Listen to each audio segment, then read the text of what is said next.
Matius pasal 28. Kebangkitan Yesus.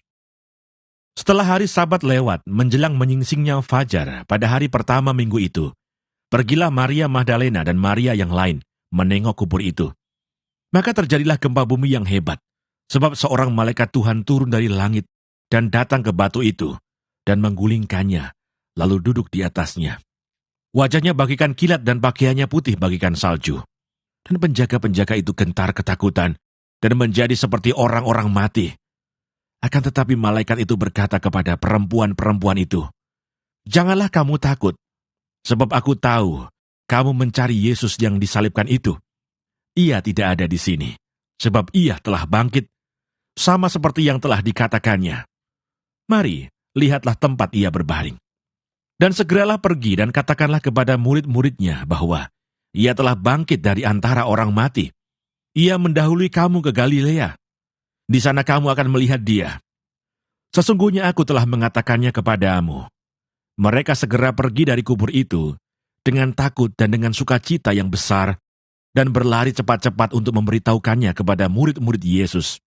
Tiba-tiba Yesus berjumpa dengan mereka dan berkata, "Salam bagimu." Mereka mendekatinya dan memeluk kakinya serta menyembahnya.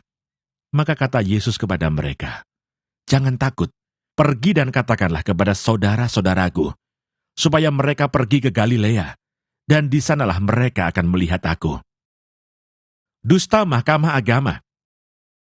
Ketika mereka di tengah jalan, datanglah beberapa orang dari penjaga itu ke kota, dan memberitahukan segala yang terjadi itu kepada imam-imam kepala.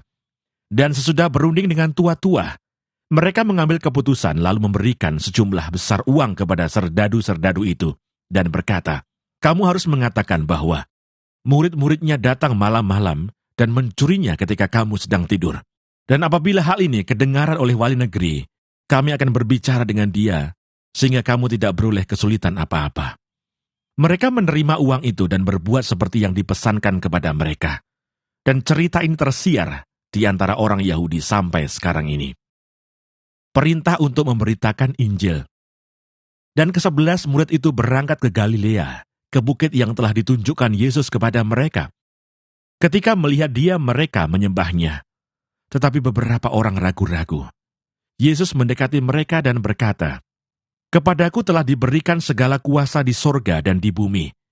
Karena itu pergilah, jadikanlah semua bangsa muridku, dan baptislah mereka dalam nama Bapa dan Anak dan Roh Kudus, dan ajarlah mereka melakukan segala sesuatu yang telah kuperintahkan kepadamu. Dan ketahuilah, aku menyertai kamu senantiasa sampai kepada akhir zaman."